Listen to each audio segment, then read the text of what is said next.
Hello friends, welcome back to our channel. Friends, ఈ వీడియోలో మనం ఈరోజు అన్ని న్యూస్ పేపర్లో వచ్చినటువంటి ఇంపార్టెంట్ ఎడ్యుకేషన్ అప్డేట్స్ ఏందో చూద్దాం. అదేవిధంగా చాలా ముఖ్యమైనటువంటి కరెంట్ అఫైర్స్ కూడా రావడం జరిగింది. సో వాటన్నిటి గురించి వన్ బై వన్ ఈ వీడియోలో అయితే క్లియర్గా చూద్దాం. వీడియో చూసిన ప్రతి ఒక్కరు ఖచ్చితంగా లైక్ చేయండి. డైలీ 1 to 2 hours వర్క్ చేసి ఇన్ఫర్మేషన్ మీకు అందించడం జరుగుతుంది. మీరు ఇచ్చేటువంటి లైక్స్ ఒక టైప్ ఆఫ్ ఎంకరేజింగ్గా ఉంటాయి కనుక ప్రతి ఒక్కరు లైక్ చేయండి. ఈ వీడియోకి అయితే నేను 2000 లైక్స్ ఎక్స్పెక్ట్ చేస్తున్నాను. అండ్ ఎవరికైతే యూస్ ఉంటుందో వారికి షేర్ చేయండి. అదేవిధంగా సబ్స్క్రైబ్ చేసుకుని చూడండి. రెగ్యులర్గా మీకు జాబ్ అప్డేట్స్ అంతాయి. ఫ్రెండ్స్, మన ఛానల్ ద్వారా గ్రూప్ 4 సంబంధించినటువంటి ఫుల్ వీడియో కోర్స్ అనేది జస్ట్ 500 రూపీస్కే 6 months వ్యాలిటీ తోటి మన యాప్లో అయితే అందుబాటులో ఉంది. అక్కడ ఫ్రీ క్లాసెస్ కూడా ఉంటాయి. క్లాసెస్ ఉన్న తర్వాత నచ్చితే ఆ కోర్స్ తీసుకోండి. ఇంకా అదేవిధంగా కరెంట్ అఫైర్స్ పీడిఎఫ్ కూడా పర్ మంత్కి 20 రూపీస్ చొప్పున చెల్లించి మీరు పీడిఎఫ్ కూడా తీసుకోవచ్చు. ఇంకా టెస్ట్ సిరీస్ ఉన్నాయి. తెలంగాణ చరిత్ర, తెలంగాణ ఉద్యమ చరిత్ర, జనరల్ సైన్స్ సంబంధించిన టెస్ట్ సిరీస్ ఉన్నాయి. నెక్స్ట్ పాలిటీ, అదేవిధంగా ఇండియన్ హిస్టరీకి సంబంధించిన టెస్ట్ సిరీస్ కూడా రాబోతున్నాయి. సో ఇంట్రెస్టెడ్ క్యాండిడేట్స్ ఒకసారి యాప్ డౌన్లోడ్ చేసుకొని చూడండి. దాంతోపాటుగా టీఎస్పీఎస్సీ కావచ్చు, ఇతర పోటీ పరీక్షలు యూజ్ అయ్యేటువంటి షార్ట్ హ్యాండ్ రైటింగ్ నోట్స్ కూడా అందుబాటులో ఉంది. సో అవి మీకు శాంపిల్ పీడిఎఫ్స్ కూడా ఉంటాయి. ఆ శాంపిల్ పీడిఎఫ్ చూసిన తర్వాత నచ్చితే ఆ కోర్స్ అయితే తీసుకోండి. యాప్ లింక్ కింద డిస్క్రిప్షన్లో ఉంటుంది. ఒకసారి అయితే డౌన్లోడ్ చేసుకొని చెక్ చేయండి.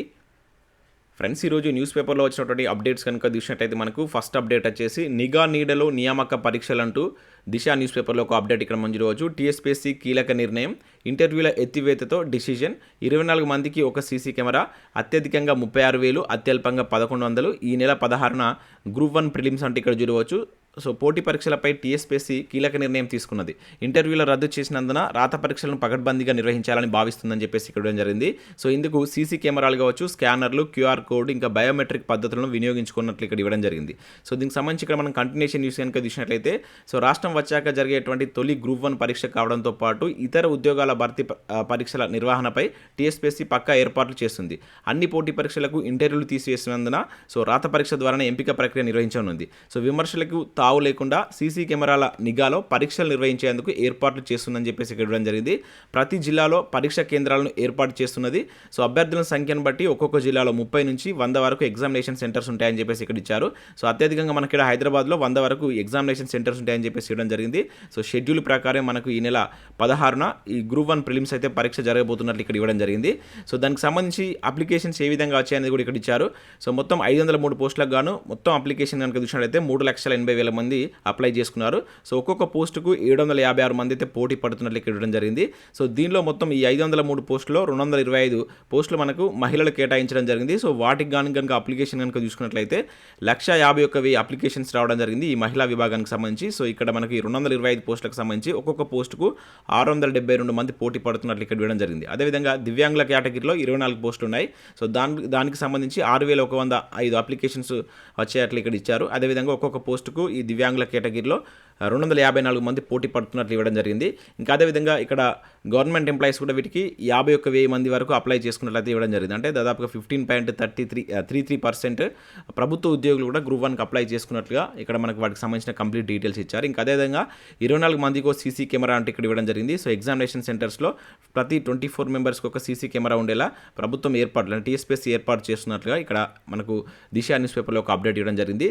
సో సేమ్ మనకి గ్రూప్ 1 సంబంధించి ఇక్కడ ఆంధ్రజ్యోతిలో కూడా ఇంపార్టెంట్ అప్డేట్ అయితే రావడం జరిగింది. గ్రూప్ 1లో జంబ్లింగ్ అంటే ఇక్కడ చూడవచ్చు. ప్రశ్నపత్రాల సెట్ల పేపర్లోను మార్పులు, ఏబిసిడికి బదులుగా నెంబర్లు, రేపటి నుంచి హాల్ టికెట్స్ అని చూడవచ్చు. సో 16న ఉదయం 10 గంటల నుంచి 1 గంట వరకు పరీక్ష.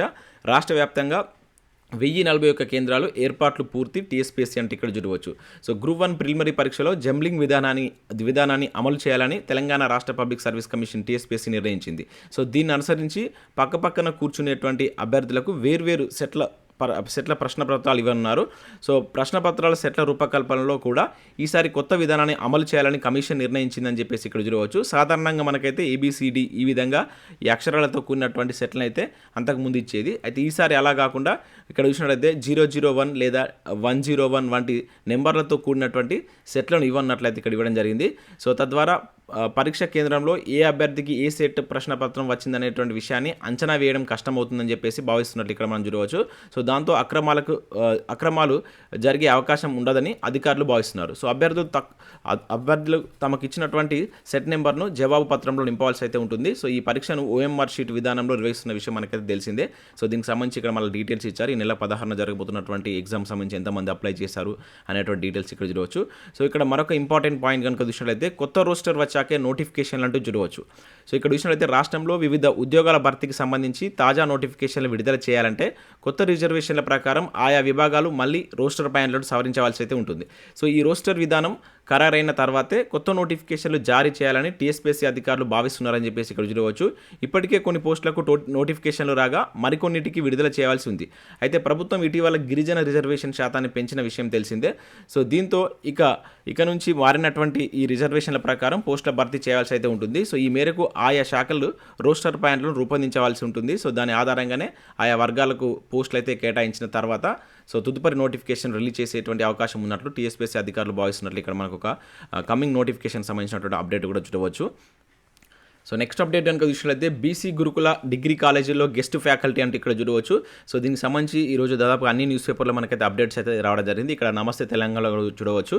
సో బీసీ డిగ్రీ గురుకులాల్లో బోధన సిబ్బందికి అవకాశం అంటూ ఇచ్చారు.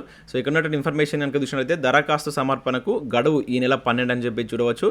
రాష్ట్రంలో 15 కొత్త బీసీ గురుకుల డిగ్రీ కాలేజీలో లెక్చరర్గా పనిచేయాలన్న ఆసక్తి అదేవిధంగా అర్హత ఉన్నటువంటి వారు దరఖాస్తులు కోరుతున్నట్లు మహాత్మా జ్యోతి బాప్లే తెలంగాణ బీసీ గురుకుల విద్యాలయ సంస్థ సొసైటీ కార్యదర్శి అయినటువంటి మల్లయ్య భట్టు ఒక ప్రకటనలో వెల్లడించినట్టు ఇక్కడ చూడవచ్చు. సో ఇక్కడ దాదాపు అన్ని సబ్జెక్టులో వేకెన్సీ అయితే ఉన్నాయి. తెలుగు కావచ్చు, English, maths, physics, chemistry, computer science, data science, artificial intelligence and machine learning కావచ్చు, statistics, biology, botany, zoology, microbiology, ఇట్లా దాదాపుగా అన్ని సబ్జెక్టులు అయితే ఉన్నాయి. సో ఈ నెల 12 వరకు సంబంధిత మీ డిస్టిక్లో ఉన్నటువంటి సంబంధిత గురుకులాల్లో మీరు వీటికి సంబంధించి అప్లై చేసుకోవాల్సి అయితే ఉంటుంది. ఇది అవర్ బేస్డ్గా మీకైతే శాలరీస్ అయితే ఇస్తారు. గెస్ట్ ఫ్యాకల్టీకి సంబంధించిన ఉద్యోగాలకు సంబంధించి నోటిఫికేషన్ అయితే జారీ చేశారు. సో ఒకసారి మీకు నియర్ బై ఉన్నటువంటి ఈ డిగ్రీ గురుకులాలకు వెళ్ళి మీరు ఒకసారి అక్కడ వాళ్ళని అడిగి పూర్తి ఇన్ఫర్మేషన్ తెలుసుకుని అప్లై చేసేటువంటి ప్రయత్నం చేయండి. వీటికి సంబంధించినటువంటి ఎలిజిబిలిటీస్ కావచ్చు, ఇంకా అదర్ డీటెయిల్స్ కూడా మీకు అక్కడ దొరికేటువంటి ఛాన్స్ అయితే ఉంటుంది. సో ఎటువంటి ఇన్ఫర్మేషన్ కూడా మన ఛానల్లో కూడా టెలిగ్రామ్లో నేనైతే షేర్ చేస్తాను. వాటికి సంబంధించిన అఫీషియల్ నోటిఫికేషన్ పీడిఎఫ్స్ కనుక వచ్చినట్లయితే మీరు టెలిగ్రామ్ గ్రూప్ అయితే కంపల్సరీ జాయిన్ కండి. ఇక నెక్స్ట్ ఇక్కడ చూసినట్లయితే మనకు హైదరాబాద్లో ఉన్నటువంటి సెక్యూరిటీ ప్రింటింగ్ ప్రెస్లో టెక్నీషియన్ పోస్టులు కావచ్చు, అదేవిధంగా ఫైర్మెన్ ఉద్యోగాలకు సంబంధించినటువంటి నోటిఫికేషన్ అయితే రిలీజ్ అయింది. 83 వేకెన్సీస్ ఉన్నాయి. జూనియర్ టెక్నీషియన్ అదేవిధంగా ఫైర్మెన్ జాబ్స్ ఇవి. సో అక్టోబర్ 31 అయితే లాస్ట్ డేట్ ఉంది. సో ఇంట్రెస్టెడ్ క్యాండిడేట్స్ ఇక్కడ ఉన్నటువంటి వెబ్సైట్కి వెళ్ళి ఒకసారి అక్కడ దీనికి సంబంధించిన పీడిఎఫ్ ఉంటుంది. కంప్లీట్ డీటెయిల్స్ చూడండి, ఎలిజిబిలిటీ కావచ్చు, అదర్ డీటెయిల్స్ అయితే ఉంటుంది. సో వాటికి సంబంధించినటువంటి డీటెయిల్స్ కనుక మీకు ఉన్నట్లయితే వాటికి అప్లై చేసుకోండి. ఇక నెక్స్ట్ ఇక్కడ ఐఐటి మన గ్వాలియర్లో ఉన్నటువంటి Indian institute of information technology నుంచి కూడా 56 వేకెన్సీస్ తోటి అసిస్టెంట్ ప్రొఫెసర్, అసోసియేటివ్ ప్రొఫెసర్ సంబంధించిన నోటిఫికేషన్ అయితే రిలీజ్ అయింది. సో అక్టోబర్ 27 లాస్ట్ డేట్ ఉంది. ఒకసారి దీన్ని కూడా చూడండి వెబ్సైట్కి వెళ్ళి. ఇక నెక్స్ట్ గ్రూప్ 1 ప్రిలిమ్స్ హాల్ టికెట్లు రేపటి నుంచి అంటే చూడవచ్చు. సో మనం స్టార్టింగ్ చూసాం. సో రేపటి నుంచి గ్రూప్ 1 ప్రిలిమినరీ పరీక్షకు సంబంధించినటువంటి హాల్ టికెట్స్ అయితే టీఎస్పీఎస్సీ వెబ్సైట్లో అందుబాటులోకి రానున్నట్లు ఇక్కడ అప్డేట్ అయితే మనం చూడవచ్చు. అండ్ నెక్స్ట్ ఇక్కడ చూసినట్లయితే ఈడబ్ల్యూఎస్ సంబంధించినట్టు ఒక ఇంపార్టెంట్ అప్డేట్ అయితే చూడవచ్చు. ఇక్కడ ఈడబ్ల్యూఎస్ అభ్యర్థులకు న్యాయం చేయాలని చెప్పేసి సో లేకపోతే మునుగోడు ఉప ఎన్నికల్లో మూల్యం చెల్లించుకోక తప్పదు. ఓసీ సామాజిక సంఘాల సమైక్య జాతీయ అధ్యక్షుడు పోలాడి రామారావు అని చెప్పేసి ఇక్కడ ఒక అప్డేట్ అయితే చూడవచ్చు. సో రీసెంట్గా మనకు ఎస్ఐ కానిస్టేబుల్లో సో ఈ రిజర్వేషన్లకు సంబంధించి అది ఎస్సీ, ఎస్టీ, బీసీలకు కట్ ఆఫ్ మార్కులు అయితే తగ్గించడం జరిగింది. సో అదేవిధంగా ఇక్కడ ఈడబ్ల్యూఎస్కి అయితే తగ్గించలేదు. సో ఈడబ్ల్యూఎస్ కూడా తగ్గించాలని చెప్పేసి ప్రభుత్వాన్ని కోరుతున్నట్లు ఇక్కడ ఒక అప్డేట్ మనకి ఈరోజు నవ తెలంగాణ న్యూస్ పేపర్లో అయితే రావడం జరిగింది. మరి దీనికి సంబంధించి మనకి ఇంకా ఫైనల్ రిజల్ట్ కూడా రాలేదు. ఈ రిజల్ట్ వచ్చేటప్పుడు ఏమైనా వీటికి తగ్గిస్తారా లేదా వీళ్ళను అంటే చాలామంది ఈడబ్ల్యూఎస్ను ఓసీ కేటగిరీ కిందనే ఉంచి మనకు రిజల్ట్స్ అయితే ఇవ్వడం జరిగింది. అంటే ఆ కట్ ఆఫ్ అయితే ఇంతకుముందు మనం చూసాం. సో దాన్ని ఎటువంటి మార్పులు చేర్పులు అయితే చేయలేదు. ఎందుకంటే ఈడబ్ల్యూఎస్కి 10% రిజర్వేషన్ ఉంది కదా, దాని ప్రకారం కట్ ఆఫ్ అయితే తగ్గించలేదని చెప్పేసి వీళ్ళు ప్రభుత్వాన్ని డిమాండ్ చేస్తున్నట్లుగా ఒక అప్డేట్ అయితే చూడవచ్చు. ఇక నెక్స్ట్ ఈ వారం వెలుగు సక్సెస్ న్యూస్ పేపర్లో వచ్చినటువంటి అప్డేట్స్ ఇక్కడ మీరు చూడవచ్చు. సో రీసెంట్గా మనకు ఇంజనీరింగ్ ఉద్యోగాలకు సంబంధించి టీఎస్పీఎస్సీ నోటిఫికేషన్ అయితే రిలీజ్ చేసింది. సో దానికి సంబంధించి ఇక్కడ ఒక మంచి ఆర్టికల్ అయితే ఇచ్చారు. సబ్జెక్టుపై పట్టుంటే ఇంజనీరింగ్ జాబ్ ఈజీ అనే టైటిల్ తోటి ఇక్కడ చూడవచ్చు. సో ఆ నోటిఫికేషన్ సంబంధించిన కంప్లీట్ డీటెయిల్స్ కావచ్చు.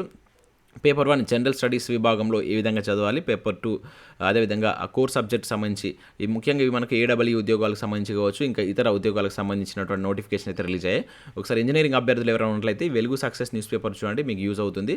అదేవిధంగా ఇంకా వివిధ నోటిఫికేషన్లకు సంబంధించి సైంటిఫిక్ జాబ్కి సంబంధించినటువంటి ఒక నోటిఫికేషన్ రిలీజ్ అయింది. వీటన్నిటి గురించి మనం ఆల్రెడీ ప్రీవియస్ వీడియోలో చూసాం. ఈ వారం కరెంట్ అఫైర్స్ కూడా ఇక్కడ మీరు చూడవచ్చు. సో ఇవి మనకు ఉద్యోగ నోటిఫికేషన్లకు సంబంధించి. నెక్స్ట్ కరెంట్ అఫైర్స్ అయితే రావడం జరిగింది, వాటి గురించి కూడా చూద్దాం. సో ఇక్కడ కరెంట్ అఫైర్స్ కనుక చూసినట్లయితే మానవ హక్కుల పోరాటాలకు శాంతి నోబెల్ అంటూ చూడవచ్చు. సో నోబెల్ శాంతి బహుమతి కూడా నిన్న డిక్లేర్ చేయడం జరిగింది.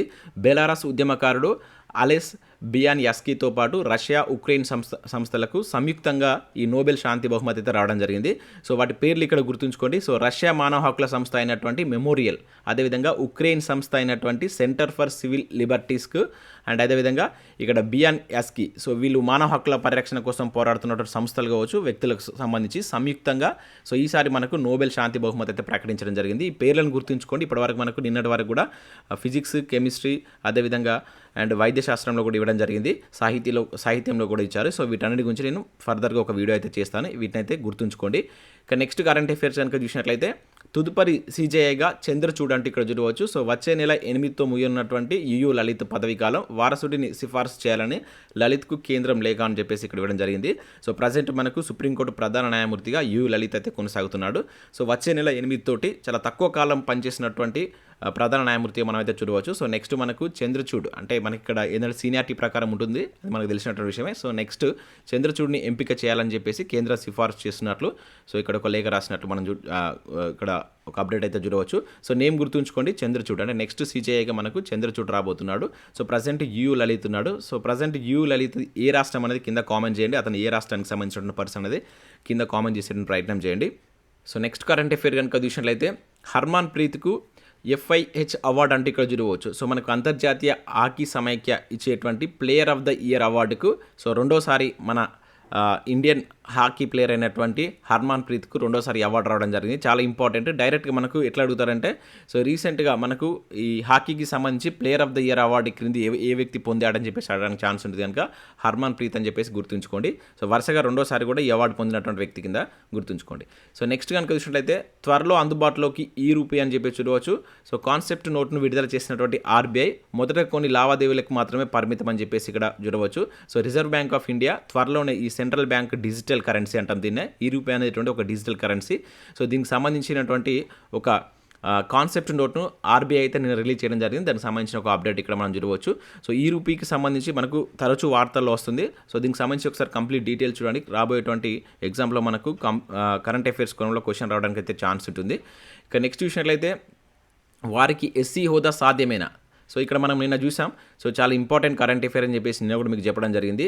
సో దళితులకు కావచ్చు, అదేవిధంగా ఇది షెడ్యూల్ కులాలు ఈ రిజర్వేషన్లకు సంబంధించి మతం మారినప్పుడు వాళ్ళకు SC రిజర్వేషన్ వర్తిస్తుందా లేదా అని చెప్పేసి సుప్రీంకోర్టు ప్రధాన న్యాయమూర్తి అంటే మాజీ ప్రధాన న్యాయమూర్తి అయినటువంటి KG బాలకృష్ణ ఆధ్వర్యంలో ఒక కమిటీని అయితే నిన్న వేయడం జరిగింది. అయితే దానికి సంబంధించినటువంటి కంప్లీట్ డీటెయిల్స్ ఇక్కడ ఇచ్చారు. ఒకసారి దీన్ని చూడండి. ఈనాడు న్యూస్ పేపర్లో ఈ ఆర్టికల్ అయితే ఇవ్వడం జరిగింది. అంటే ఎవరికి SC రిజర్వేషన్లు ఇవ్వాలి, అదేవిధంగా అంతకుముందు గతంలో ఏ విధంగా ఉండేది, సో ఇప్పుడు ఈ కమిటీ అనేది దేనిపైన అధ్యయనం చేయబోతున్నట్టు కంప్లీట్ డీటెయిల్స్ ఇచ్చారు.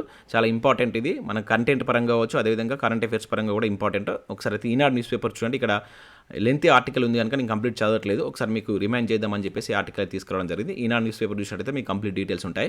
ఇక నెక్స్ట్ ఈనాడు ప్రతిభలో కనుక చూసినట్లయితే బయాలజీ సంబంధించినట్టు ఒక ఆర్టికల్ ఇక్కడ మీరు చూడవచ్చు.